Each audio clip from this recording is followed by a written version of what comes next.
મોરબી જિલ્લાના રાહુલ ત્રિપાઠી સાહેબ તેમના નેજા હેઠળ જિલ્લાની 9 સીટીમ કાર્યરત છે. મહિલાઓની સુરક્ષા માટે નવરાત્રિ મહોત્સવ અનુસંધાને મહિલાઓને કંઈ તકલીફ ન પડે અને એના માટે સીટીમ કાર્યરત છે.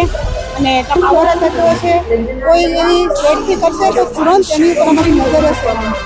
પોલીસ અધિક્ષક સાહેબ રાહુલ ત્રિપાઠી સાહેબ નેજા હેઠળ મોરબીમાં કુલ 9 સીટીમ કાર્યરત છે.